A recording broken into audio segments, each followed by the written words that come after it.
Welcome to The Mystic Fool. I'm Martin Worth, and this is The Mystic Fool. Alrighty, so in this episode, I want to talk about soul contracts. A friend of mine, Vincent, asked me to do a podcast on soul contracts. Thank you, Vincent.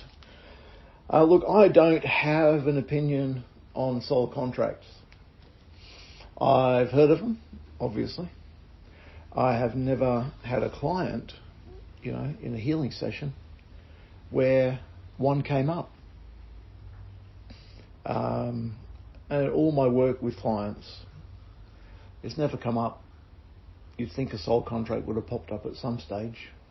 I've had all sorts of agreements with all sorts of things, entities, spirits, what have you, but never have I come across a soul contract.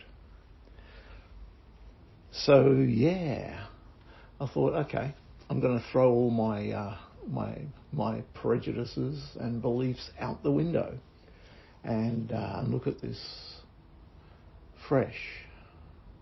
Is there such a thing as a soul contract? And if there is, what purpose does it serve? There's a lot of terminology around these days. One of the things that people said about the podcast when I first started it was saying there's so much information out there, so much false information, so much contradictory information. And there's a lot of terminology out there around, what we might want to call loosely the New Age movement. Maybe it's something to do with there being so much technology and so many people can put their opinions out there. And I guess I'm putting my opinion out here now. I've spoken about twin flames. I've done an episode on karmic relationships. I've done an episode on past life relationships. When it comes to soul contracts, generally I think people see these as an agreement made prior to this lifetime between, obviously, two souls, it being a soul contract. So I guess it's inferred that the contract is either made in a past life, down the ancestral line, or in between lives. In my experience, most things in spirit serve a purpose. And whenever there's been an agreement made, it's always been for the agenda of one or the other. And I've never come across an agreement that wasn't in some way binding or limiting. So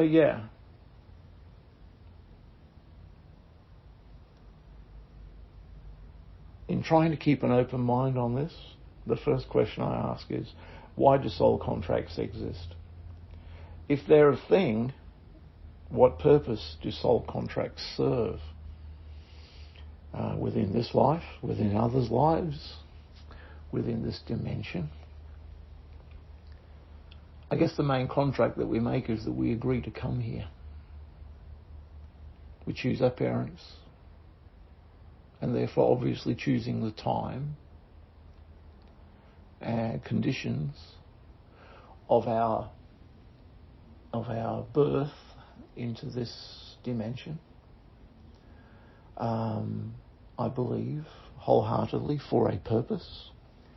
I believe we have a blueprint for this lifetime. But I don't believe that blueprint is set in stone. You see, I believe that as souls, which is what we are within this lifetime, we are a soul. You're the sum of the ancestral line, your thoughts, feelings and emotions, and all the assumptions and beliefs that you've created within this lifetime. And you have a purpose, a blueprint.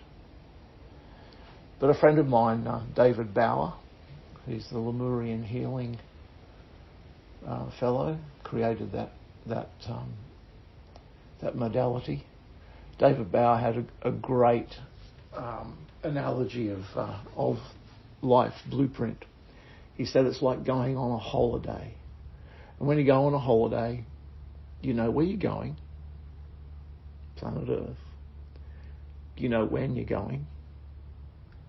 And pretty much, you might even know, loosely speaking, who you're going to meet, where you're going to stay. You've got some travel plans to do this, that, or the other. You know which hotel you're going to be in. You know.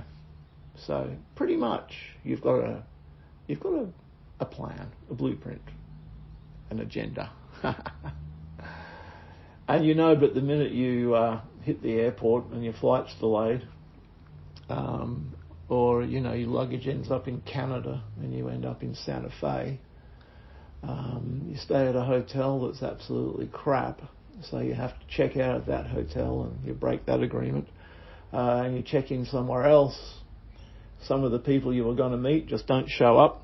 Some of the trips are cancelled, and you go on different things, meet different people and do different things, and have a really great time. And at the end of your holiday, when you go home, what do you talk about? Talk about all the things that went wrong, all the experiences, all the learnings that you had. And that is how I see this life. So if there are soul contracts, what if the other soul doesn't show up? Does it matter? Maybe you bump into someone else to have some fun with, or whatever it might be. Yeah. Okay. Look, because I'm not sure, and I've never come across one, a soul contract that is, I did some research. And I thought, what are other people saying about soul contracts? And in honour of my friend Vincent, who asked me to do this podcast, I'm going to give this a red hot burn and be completely unbiased. That's what I thought anyway. And I really tried to find something out there on the internet that would somehow resonate in some way, that didn't have a whole stack of spiritual assumptions and mistruths in it. And the best one that I found was this one. And they said, I'll just read it through, hey?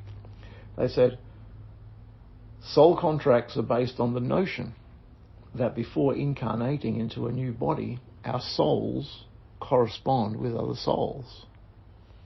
During these prenatal meetings, human souls negotiate agreements to collaborate and develop further on Earth. They decide who will be their teachers and what lessons they will need to learn in life. Before the soul enters the fetus, it communicates with its future parents about factors like health, history, and family behaviour patterns. This way, when they're born into their families, they can assimilate into their environment more easily. These soul contracts are not meant to last forever. When the agreement is up, souls go back to heaven or another spiritual world before creating a new one. Every soul can make at least one soul contract. If they don't, their power is severely diminished. There are 3 distinct soul contracts: karmic, soulmate, and twin flame. While you can change or break your existing soul contract with a lot of effort, you cannot make a new soul contract in your human life. It's formed by your soul family before you were born as a human. Okay, guys. This was the best one that I could find. This one didn't have a whole lot of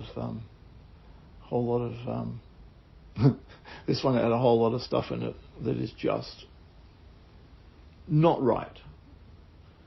But this was the one that had the least amount of stuff that wasn't right.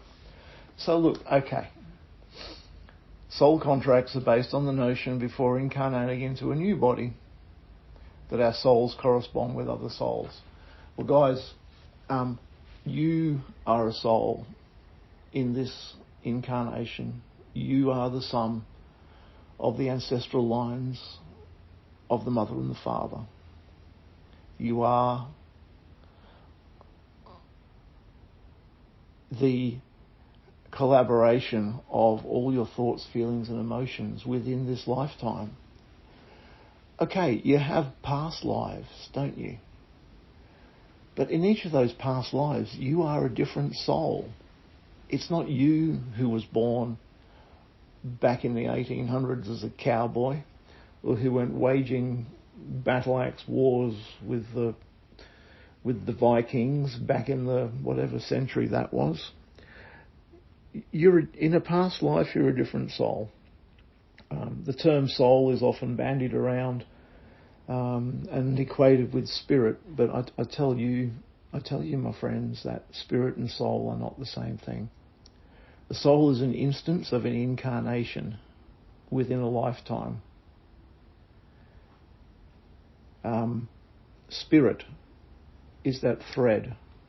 The past lives that you've had and the future lives that you will have are the past and future lives of your spirit. So if anyone's collaborating before incarnating into a new body, it's spirit that is collaborating before you enter into a body, before spirit enters into a body. And when spirit enters into the body, it becomes you. Okay. All right. So, prenatal meetings with the human souls negotiating. Yeah, okay. We've spoken about blueprints. Hey, we've also spoken that you choose your parents. You, spirit, chooses your parents. And I don't think spirit collaborates with the parents about health history and family behaviour patterns. This sounds kind of more like a counselling session that you might have as a child with your parents, maybe. And it's certainly not so that you can assimilate into the environment more easily. Look, some people land into this soul incarnation like a jumbo jet landing in the middle of a city.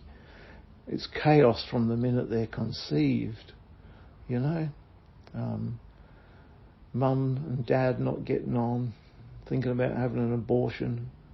My God, there's nothing easy for some people when they come into this lifetime. So, yeah, I know I'm pulling this to pieces, but the words I have here are based on a lot of research. Yeah. So another next paragraph, soul contracts are not meant to last forever. Yeah, that's fair enough, because a soul doesn't last forever. The energy of you, when you die, your soul energy will assimilate into the collective experience of your spirit. But yeah, you won't last forever. You'll be like a cool movie that spirit will look back at occasionally. You'll be the collective experience of all the souls that spirit has incarnated into. I like to express it like, imagine you are spirit, you are higher self. Go to your wardrobe and look at all the outfits that you've got. Look at all the shoes that you've got. And shoes particularly, they represent souls. They have souls. Come on, shoes have souls. If you look at all the shoes you've got, and you look at your joggers and you think about the exercise that you did and the fun runs that you ran, all the training that you did, you look at your going out shoes and you think about all the fun you had going out to places, clubs, pubs, wherever. You look at your sneakers and think about, the relaxing days walking along the beach. You look at your, you get the idea. You look at your slippers and think about, cozy nights in front of the fire. You can only wear one pair of shoes at a time, hey? So just imagine that you are higher self, looking at those shoes and looking at the experiences that you have each time you step into those shoes. Different shoes for different occasions. That's how I see it. Different souls for different reasons. for different experiences. Yeah. Okay, we'll skip the thing about souls going back to heaven, because that's getting a little bit religious, isn't it? As it says in this thing here. Look, it says every soul can make at least one contract, and if they don't, their power is severely diminished. Oh, come on. No. So if you don't make a soul contract, your power is severely diminished. I don't think so. It's just ridiculous. Yeah. Okay. Look, that's the best one I could find, and it's full of spiritual mistruths. I'm sorry, guys. You know me. I'm a bit like that. Hey, I really find it hard to listen to the bullshit that's out there that is nothing but a smokescreen to confuse you and I and distract us from the path. Hey, crikeys. You don't want to be locked into any contracts in this life. You come into this life with a blueprint. You've got an idea about what you're going to do. You've got an idea about who your parents are. That's a choice, you know, and the circumstances. And as far as I'm concerned, that's where any contract finishes. That you agree to come into this lifetime with those parents, obviously in that time frame, and obviously in those circumstances, financially, genetically, etc., etc. You know, see, the problem is that soul contracts, they really fly in the face of free will. And if anything, in this time, this space, we are here to exercise our free will. You know, Spirit doesn't judge you, yes or no, what you do. I mean, the law might, your neighbours might, your family might, but there's all this bunch of souls all trying to get on or not trying to get on. Spirit has no judgment. Hey, you know, you take a life, you more than likely are going to suffer the spirit of that being whose vehicle you destroyed. Yes, I believe in karma. And I believe that we need to balance out past deeds. And, you know, look, in some ways, I say I believe in karma. I'm not sure. I'm going to research it. You know, some people say that if you've been abusive in a past life, you'll come into this life to be abused. Oh, yeah, nah, I don't know, guys. That's another subject, hey. I think if we believed in karma as a thing, let's say you were an abusive husband in a past life. So you come into this life as a woman to be abused, to get your karma paid back. I don't like that idea. I don't like it at all. If there's any karma, if you were, and speaking to the ladies here, if you as a female in this life, in a past life, were a male that was abusive, let's take it that far, that you're here as a female to experience the other side of things, I don't think you need to be abused to make up for your past, for your spirit's past. It's not even your spirit's, for another soul's transgressions from another life. That's not even anything to do with you. Hey, it's a past life. It's not you. Yeah, blow it off. Huh. Oh, yeah. Look, if we had these agreements in place, these soul contracts in place to come down to earth to live out these sort of predetermined little plans and things rolling along. My God, it'd be so boring, wouldn't it? You know? Yep, you got to marry that person. You got to break up with them because of this, and then you got to marry another person and hang out with someone else. And no, don't get it. Okay. Look, guys, we do come here with a plan. We do have a mission. The blueprint.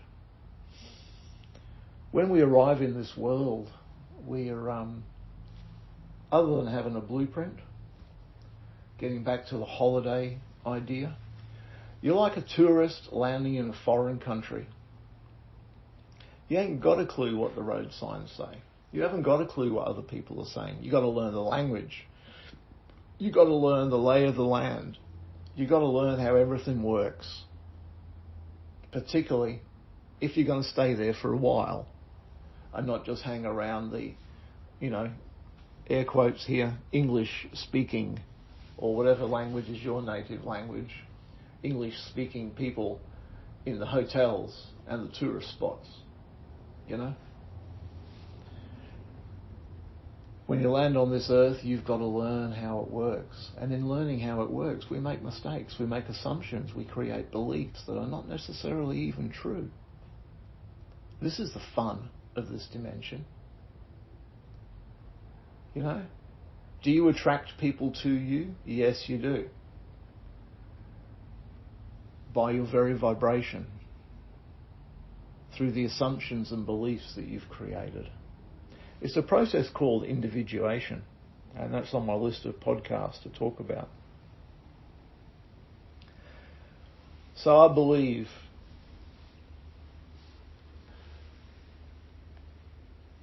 that any agreements that come through time that might be called soul contracts are not agreements made between lives. I can't even fathom that they can be agreements made from past lives.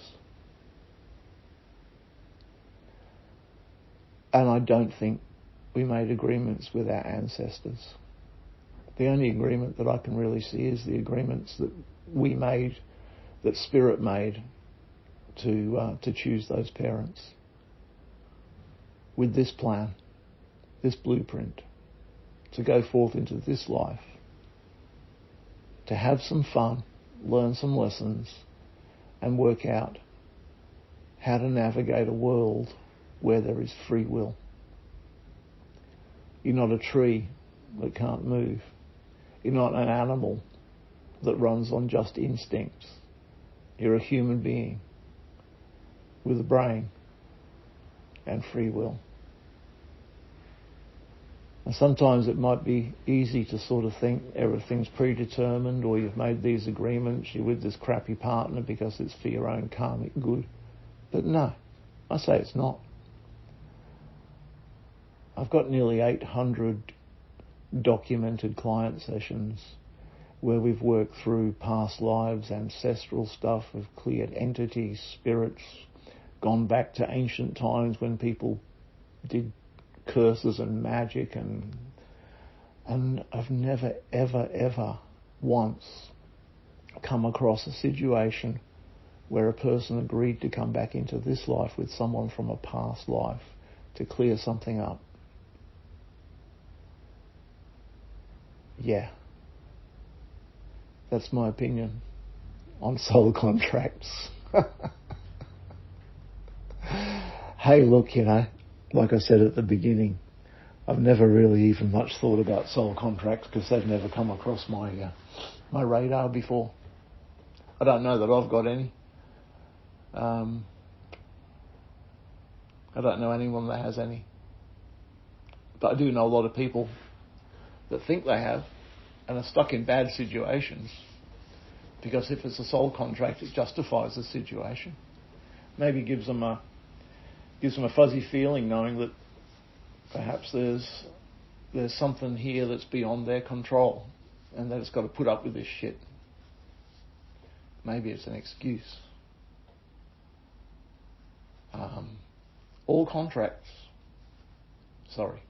All agreements are valid through all time and space. If you think you've got a soul contract going on with someone that's not in your best interest, then break it. Break the agreement. And if you don't know how to do that, give me a call. I'm happy to help. You can email me at themysticfool@martinworth.com. I'm sure it's easy to find my phone number if you want to give me a call. Or, We're not here to suffer, guys. We're here to thrive. We're here to do good. We're here to make choices, not just for our benefit, but for the benefit of the greater good. Let's do that. Thank you for listening. So, if you enjoyed this podcast, please like it. Please subscribe to my channel. Please put comments below because that helps in the whole algorithm thingy-bobby. Send me an email to themysticfool@martinworth.com with your thoughts and feelings. Anything you think that you would like me to talk about in these podcasts, let me know. I will respond, and I will talk about topics that you asked me to talk about. So thank you. Love you. Hope the best for you. And I'll catch you. See ya.